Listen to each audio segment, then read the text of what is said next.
ರಾಜ್ಯದ ಯುವ ಜನತೆಯಲ್ಲಿ ಹೃದಯಾಘಾತ ಕೇಸ್ಗಳು ಹೆಚ್ಚಾಗ್ತಾ ಇದೆ. ಒಂದು ರೀತಿ ಮರಣ ಮೃದಂಗವನ್ನು ರಾಜ್ಯದಲ್ಲಿ ಬಾರಿಸ್ತಾ ಇದೆ. ಹಾಗಾಗಿ ರಾಜ್ಯ ಸರ್ಕಾರ ಮತ್ತು ಆರೋಗ್ಯ ಇಲಾಖೆ ಒಂದು ತಜ್ಞರ ಸಮಿತಿಯನ್ನು ನೇಮಕ ಮಾಡಿತ್ತು. ಯಾಕೆ ಹೀಗಾಗ್ತಾ ಇದೆ, ಪರ್ಟಿಕ್ಯುಲರ್ಲಿ ಹಾಸನ ಜಿಲ್ಲೆಯಲ್ಲಿ ಇದರ ಬಗ್ಗೆ ಒಂದು ವರದಿಯನ್ನು ತಯಾರಿಸಿ 10 ದಿನಗಳ ಒಳಗಾಗಿ ಕೊಡಬೇಕು ಅಂತ ಆದೇಶ ಕೊಡಲಾಗಿತ್ತು. ಇವತ್ತು ಆ ತಜ್ಞರ ಸಮಿತಿ ಸರ್ಕಾರಕ್ಕೆ ಆ ರಿಪೋರ್ಟನ್ನು ಕೊಡ್ತಾ ಇದ್ದಾರೆ.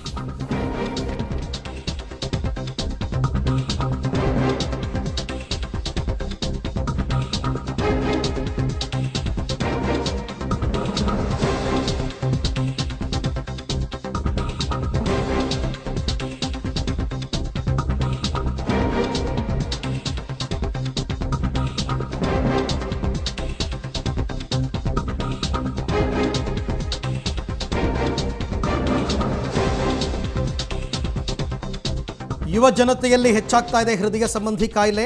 ಹಾಗಾಗಿ ಇವತ್ತು ಸರ್ಕಾರಕ್ಕೆ ತಜ್ಞರ ಸಮಿತಿ ವರದಿಯನ್ನು ಸಲ್ಲಿಕೆ ಮಾಡ್ತಾ ಇದೆ. ಹೆಚ್ಚಾದ ಸಮಸ್ಯೆಗಳಿಗೆ ಕಾರಣ ಏನು, ಕ್ರಮ ಹೇಗೆ ಅನ್ನೋದ್ರ ಬಗ್ಗೆ ಸರ್ಕಾರಕ್ಕೆ ಈ ಸಮಿತಿ ವರದಿಯನ್ನು ಕೊಡ್ತಾ ಇದೆ. ಜಯದೇವ ನಿರ್ದೇಶಕರ ನೇತೃತ್ವದಲ್ಲಿ ಈ ತನಿಖೆ ನಡೆದಿತ್ತು. 250 ಮಂದಿಯನ್ನು ತಪಾಸಣೆಗೆ ಒಳಪಡಿಸಿತ್ತು ತಂಡ. ಆದರೆ ತನಿಖೆಯಲ್ಲಿ ಕೋವಿಡ್ ಲಸಿಕೆ ಕಾರಣ ಅಲ್ಲ ಅನ್ನೋದು ಬಯಲಾಗಿದೆ. ಇದನ್ನೇ ICMR ಅವರು, ಏಮ್ಸ್ ಅವರು ಎಲ್ಲರೂ ಕೂಡ ಇದನ್ನೇ ಹೇಳಿದರು. ಇದರ ಜೊತೆಗೆ ಕ್ರಮಕ್ಕೆ ಸಂಬಂಧಪಟ್ಟ 20 ಅಂಶಗಳ ಉಲ್ಲೇಖವನ್ನು ಮಾಡಿದ್ದಾರೆ. ಸದ್ಯ ಈ ಬಗ್ಗೆ ಸರ್ಕಾರಕ್ಕೆ ವರದಿ ಸಲ್ಲಿಕೆಯನ್ನು ತಜ್ಞರ ಸಮಿತಿ ಇವತ್ತು ಮಾಡುತ್ತೆ. ಈ ವರದಿ ಬರಲಿ ಅಂತಲೇ ಎಲ್ಲರೂ ಕೂಡ ಕಾಯ್ತಾ ಇದ್ರು. ಇದು ಬಂದ ನಂತರ ಏನು ಕ್ರಮಗಳನ್ನು ಸರ್ಕಾರ ತಗೊಳುತ್ತೆ ಈ ಸಾವುಗಳನ್ನು ನಿಲ್ಲಿಸೋದಕ್ಕೆ ಅಂತಕ್ಕಂಥದ್ದು ಬಹಳ ಮುಖ್ಯ. ಕೆಲವೆಲ್ಲ ಅವ್ರು ಹೇಳ್ತಾರೆ, ಸ್ಕೂಲ್ ಮಟ್ಟದಲ್ಲೇ ಮಕ್ಕಳ ಹೃದಯವನ್ನು ನೀವು ತಪಾಸಣೆ ಮಾಡಿದ್ರೆ ಒಳ್ಳೆಯದು, ಮಕ್ಕಳ ಹೃದಯದ ಬಗ್ಗೆ ಆಗಿಂದನೇ ಗಂಭೀರವಾಗಿ ಕ್ರಮ ತಗೊಳ್ಬೇಕು ಅಂತಕ್ಕಂಥದ್ರ ಬಗ್ಗೆ ಸಲಹೆ ಕೊಟ್ಟಿದ್ದಾರೆ. ಜೊತೆಗೆ ಒಂದು 20 ಅಂಶಗಳನ್ನು ಉಲ್ಲೇಖ ಮಾಡಿದಾರಂತೆ ಕ್ರಮಕ್ಕೆ, ಹೃದಯಾಘಾತಗಳನ್ನು ತಡೆಯೋದಕ್ಕೆ ಏನು ಕ್ರಮ ತಗೋಬೇಕು ಅಂತ.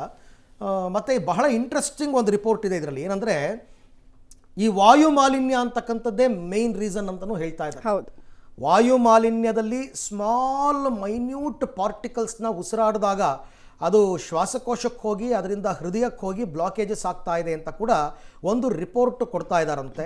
ಸೊ ವಾಯು ಮಾಲಿನ್ಯ ನೋಡಿ ಹೆಂಗೆ ನಿಮಗೆ ಲಿಂಕ್ ಸಿಗ್ತಾ ಹೋಗುತ್ತೆ ಹೃದಯಾಘಾತಕ್ಕೆ ಅಂತಕ್ಕಂಥದ್ದು.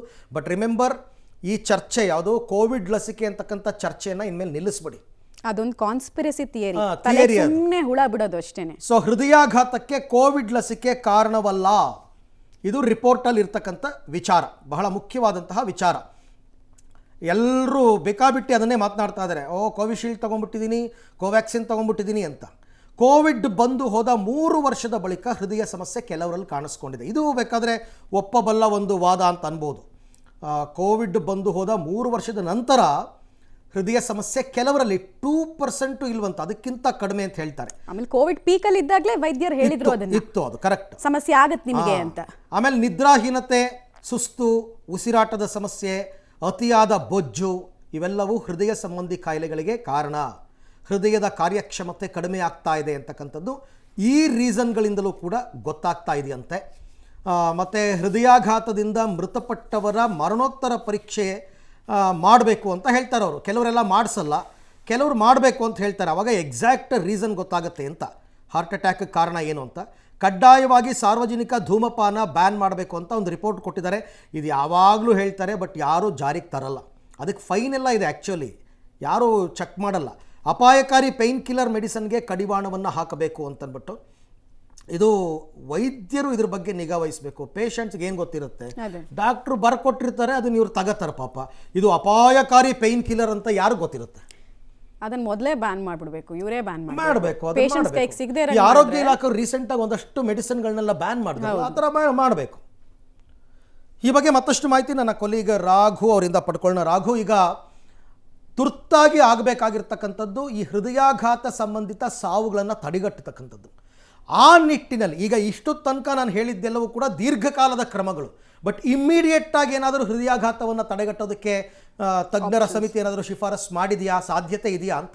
ಅರವಿಂದ್ ಮಾಡಲೇಬೇಕಾದಂತ ಪರಿಸ್ಥಿತಿ ಇದೆ. ಸೊ ಹಾಗಾಗಿ ಅದನ್ನು ಕೂಡ ಆ ಅಂಶಗಳೇನಿದೆ ಅಂದ್ರೆ ಇವರು ಆ ಸರ್ಕಾರಕ್ಕೆ ಕೈಗೊಳ್ಳಬೇಕಾದಂತಹ ಕ್ರಮಗಳ ವಿಚಾರವಾಗಿ ನೀಡಿರುವಂತಹ ಅಂಶಗಳೇನಿದೆ ಅದರಲ್ಲಿ ಕೂಡ ಉಲ್ಲೇಖವನ್ನ ಮಾಡಲಾಗಿದೆ. ಪ್ರಮುಖವಾಗಿ 20 ಅಂಶಗಳನ್ನ ಉಲ್ಲೇಖವನ್ನ ಮಾಡಿ ಸರ್ಕಾರ ಈ ಕ್ರಮಗಳ ಬಗ್ಗೆ ಆದಷ್ಟು ಬೇಗ ಗಮನವನ್ನ ವಹಿಸಬೇಕು ಅನ್ನುವಂಥ ನಿಟ್ಟಿನಲ್ಲಿ ಸೂಚನೆಯನ್ನು ನೀಡಿದ್ದಾರೆ. ಅಂದ್ರೆ ದೀರ್ಘಾವಧಿಯ ವಿಚಾರಗಳ ಕ್ರಮಗಳಿಗೆ ಸಂಬಂಧಪಟ್ಟಂತೆ ಒಂದು ರೀತಿ ಆದ್ರೆ ಮತ್ತೊಂದು ಕಡೆ ತುರ್ತಾಗಿ ಕೈಗೊಳ್ಳಬೇಕಾದಂತಹ ಕ್ರಮಗಳ ಬಗ್ಗೆಯೂ ಕೂಡ ಈಗಾಗಲೇ ಮಾಹಿತಿಯನ್ನು ಕೊಟ್ಟಿರುವಂತದ್ದು. ಪ್ರಮುಖವಾಗಿ ತಾಲೂಕು ಆಫೀಸ್ ತಾಲೂಕು ಆಸ್ಪತ್ರೆಗಳಿದೆ ಆ ಭಾಗಗಳಲ್ಲಿ ಗ್ರಾಮೀಣ ಭಾಗಗಳಲ್ಲಿ ಇರುವಂತಹ ಒಂದಷ್ಟು ECGಗಳಿರ್ಬೋದು, ಎಕೋ ಇರ್ಬೋದು, ಈ ರೀತಿಯಾದಂತಹ ಟೆಸ್ಟಿಂಗ್ಗಳೇನಿದೆ ಇವುಗಳ ಪ್ರಮಾಣವನ್ನು ಹೆಚ್ಚಿಸುವಂಥದ್ದು, ಜೊತೆಗೆ ಅಲ್ಲಿಗೆ ಸಂಬಂಧಪಟ್ಟಂತ ಮೆಷಿನರಿಗಳನ್ನ ಆದಷ್ಟು ಬೇಗ ಹೆಚ್ಚಿಕೊಳ್ಳಿ, ಜೊತೆಗೆ ಮಾತ್ರೆ ಔಷಧಗಳೇನಿದೆ ಅವುಗಳನ್ನು ಕೂಡ ಆ ಭಾಗದಲ್ಲಿ ಹೆಚ್ಚು ಶೇಖರಣೆಯನ್ನು ಇಟ್ಕೊಳ್ಳಿ ಅನ್ನುವಂಥ ಸಲಹೆಯನ್ನು ಕೊಟ್ಟಿದ್ದಾರೆ.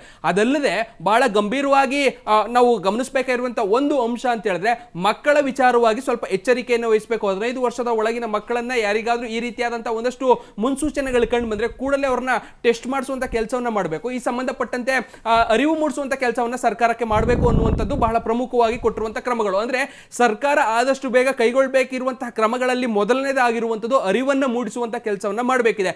ಗ್ರಾಮೀಣ ಭಾಗದಲ್ಲಿ ಜೊತೆಗೆ ಅರ್ಬನ್ ಏರಿಯಾಗಳು ಬರುತ್ತದೆ ಆ ಭಾಗದಲ್ಲೆಲ್ಲವೂ ಕೂಡ ಜನರಿಗೆ ಮೊದಲಿಗೆ ಅರಿವನ್ನು ಮೂಡಿಸುವಂತ ಕೆಲಸವನ್ನ ಮಾಡಿದ್ರೆ ನಂತರದಲ್ಲಿ ಹಂತ ಹಂತವಾಗಿ ಕೈಗೊಳ್ಳಬೇಕಾದಂತಹ ಕ್ರಮಗಳ ಬಗ್ಗೆ ಯೋಚನೆಯನ್ನ ಮಾಡಬಹುದು.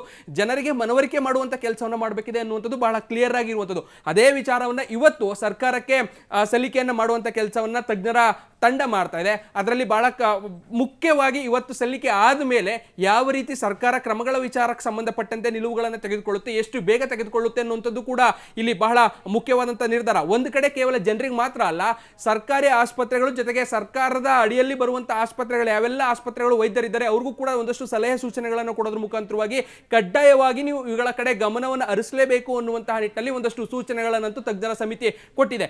ಈ ನಿಟ್ಟಿನಲ್ಲಿ ಸರ್ಕಾರ ಜೊತೆಗೆ ಆರೋಗ್ಯ ಇಲಾಖೆ ಏನಿದೆ ಯಾವ ರೀತಿ ತಯಾರಿಯನ್ನ ಮಾಡಿಕೊಂಡು ಸಿದ್ಧತೆಯನ್ನ ಮಾಡಿಕೊಂಡು ಅದನ್ನ ಮಾನಿಟರಿಂಗ್ ಮಾಡುವಂತ ಕೆಲಸವನ್ನ ಮಾಡುತ್ತೆ ಅನ್ನೋದನ್ನ ಕಾದು ನೋಡಬೇಕಾಗುತ್ತೆ. ಇವತ್ತು ತಜ್ಞರ ಸಮಿತಿ ಏನಿದೆ ಅದು ಒಂದು ವರದಿಯನ್ನ ಸಲ್ಲಿಕೆ ಮಾಡ್ತಾ ಇದೆ. ಬಹಳ ಕ್ಲಿಯರ್ ಆಗಿದೆ ವರದಿಯಲ್ಲೂ ಕೂಡ. ಈ ಹಿಂದೆ ಒಂದಷ್ಟು ಚರ್ಚೆಗಳಾಗಿತ್ತು, ಕೋವಿಡ್ ಲಸಿಕೆ ಇದಕ್ಕೆ ಕಾರಣ ಆಗ್ತಾ ಇದೆ ಅನ್ನುವಂತ ಒಂದಷ್ಟು ಮಾತುಗಳು, ಚರ್ಚೆಗಳು, ಆರೋಪಗಳು ಎಲ್ಲವೂ ಕೂಡ ಕೇಳಿ ಬಂದಿತ್ತು. ಬಹಳ ಕ್ಲಿಯರ್ ಆಗಿ ತಜ್ಞರ ವರದಿಯಲ್ಲಿ ಗೊತ್ತಾಗ್ತಾ ಇದೆ ಕೋವಿಡ್ ಲಸಿಕೆ ಇದಕ್ಕೆ ಕಾರಣ ಅಲ್ಲ. ಹೃದಯ ಸಂಬಂಧಿ ಕಾಯಿಲೆಗೆ ಸಂಬಂಧಪಟ್ಟಂತೆ ಕೋವಿಡ್ ಬಂದು ಹೋದವರಲ್ಲಿ ಆಗಿರುವಂತಹ ಒಂದಷ್ಟು ಆರೋಗ್ಯ ಸಮಸ್ಯೆಗಳಿಂದ ಹೀಗಾಗ್ತಾ ಇದೆ ಅನ್ನುವಂಥದ್ದು ಬಹಳ ಕ್ಲಿಯರ್ ಆಗಿ ವರದಿಯಲ್ಲಿ ಉಲ್ಲೇಖವನ್ನು ಮಾಡಿ ಸರ್ಕಾರಕ್ಕೆ ಸಲ್ಲಿಕೆ ಮಾಡಲಾಗ್ತಾ ಇದೆ. Aravind, right Raghu, thank you. ತಮ್ಮೆಲ್ಲ ಮಾಹಿತಿಗಾಗಿ ಧನ್ಯವಾದ.